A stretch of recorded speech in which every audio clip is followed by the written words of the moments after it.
Well, Ray, let's start with your connection with Pirates. Was it a family connection, the reason you joined the club? The reason I joined Pirates was because Old Boys was a close club.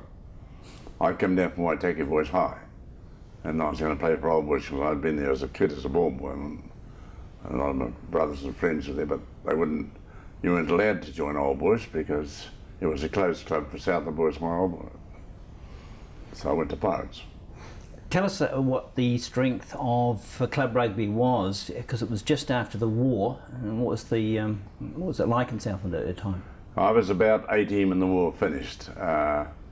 Rugby would probably be its strongest ever, because we had the soldiers coming home, were probably 27 and super fit and playing, and we had the young people coming through as well. So it was a wonderful time to be in rugby, a very strong time. And at a club game at Rugby Park in Saturdays would be packed out. There'd be probably 8,000 people there, just an ordinary club game. And where was the strength? Was it in the country or in the town at that time? Oh, a good mixture. A good mixture, Tom. Yeah. The Southland team was always picked after Country Day, and there would be town versus east and west and southern. The 6 teams would play. Wonderful day for rugby in Invercargill. And the selectors would sit till perhaps 12 o'clock at night picking the Southland team, and that was the team for the season.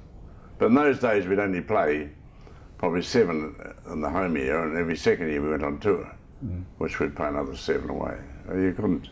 I think I chalked up about 40 odd games for Southland, but it took 7 years.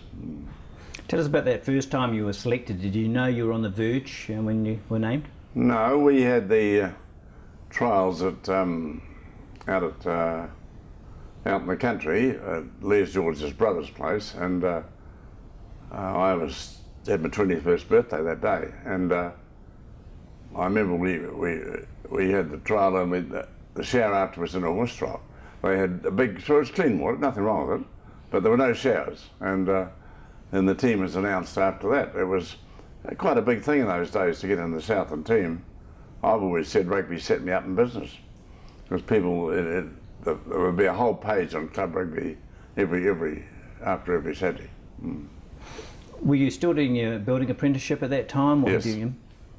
I'd be just about out of my time. We're very close to it. Yeah. And how did you balance, for those of us who watch rugby in the modern era, work as a builder and the rugby at that time? We worked all day, and we got on our bike at night time, bike to training at 7 o'clock.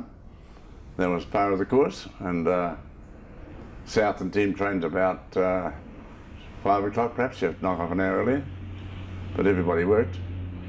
The dressing room would be full of shavings from different people who worked in different jobs, and the cockers would come in with their big boots. It was just the way of life. I remember saving for about a year to have enough money to go on tour with the Southland team in 1949. So you had to fund that yourself? Yeah. They paid for the accommodation and the travel, but we had to pay around everything else. And what about your first representative game? Do you remember who against and how you felt that day? Yeah, I did, yes. The Southland team was picked, and I didn't go to Dunedin, I don't think, no. And they got beaten badly, and my first game I had to make Ron Elvis, the great All Black, at centre recorder. And I remember Alex Southern coming sitting beside me. He was a Red Southland rep, and he said, you handled him well, son. I thought, well, that was near enough to me. Team talks that were not heard of in those days. The coach, Dick Webb, would arrive with his bike clips on and run around a bit, and perhaps Les George would give the forwards a bit of a stir up, but there was no such thing as tactics or team in those days. The game was played differently. It was man on man, and everyone after the reports were how you handled your man, you know. If you beat him, it was headlines in the paper. And how strong was Southland then on the national scene?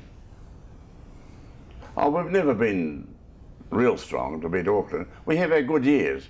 I always say Southland comes about every 4 or 5 years. We haven't got the population to manage it, to have enough people. And but we were always competitive. Don't worry about that. We went away. We beat Wellington. Very nearly. We haven't beaten Auckland up there, I don't think, but we very nearly beat them one day there. I was there. But it's who you meet, and it's a great game, wonderful game, rugby. So who was an iconic coach for you at that time, someone you always looked up to?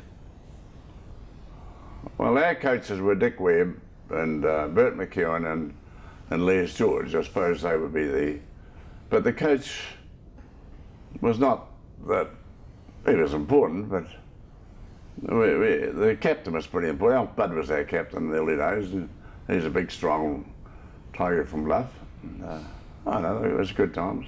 And we all become very good friends. And when you look through the program, you can see they come from all parts of the province, didn't they? Yes, they did. Yeah. Right from Ojai Nightcaps down to Bluff, the whole sprinkling. And but by the time the country day was over, you generally found who the best players were anyway. They sort themselves out. If you can't tackle in those days, you wouldn't have got past first base, which was a forte of mine. I was lucky; I was a good tackler. So. What about the public response to players in those days? A lot of recognition and support? Absolutely, yeah. I started as a builder after I married Natalie, and my first year's work were all from people associated with rugby. And they'll give you a go. If you can't make a job, it won't help you much. But that's the way it goes. They gave me a good start anyway. First house I built was a drumming from a bloke that played for Otago, Ted Preble, and it was great. And you could drive around the whole province and point out all the places you built? Hundreds, yeah. At the present time, there's about 10 master builders in Otago that served their time with us. I met one this morning, Graham Tiplade, around the corner. He's doing a job. Went into the young fellows working there. I said, "Is your boss about?" He's away uptown. I said, "Well, tell him his old boss called in." Yeah, I know, they're great. The kids I had 40 odd apprentices. They're your lifeline. Right, one of the highlights of your playing career must be the All Black trial in '51. Yeah, but unfortunately it rained like terrible rain. It was about 3 inches of water on the ground the trial I played, and most of the incumbents were picked ahead, yeah.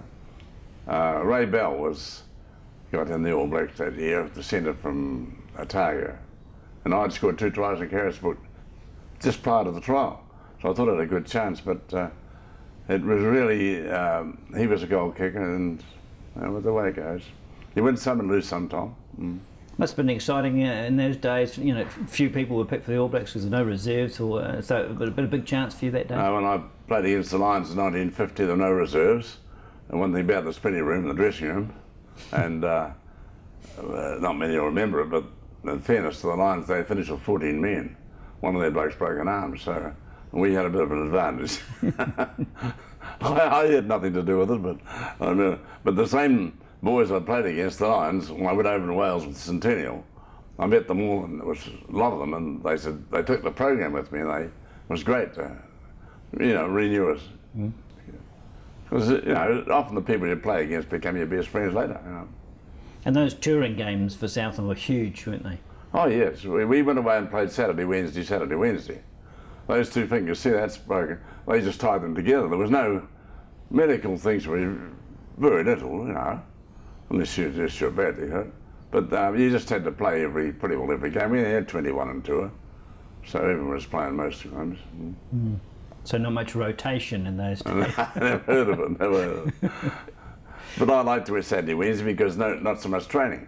And one Browns people offer us training all the time and drive you mad, particularly if you don't get the game.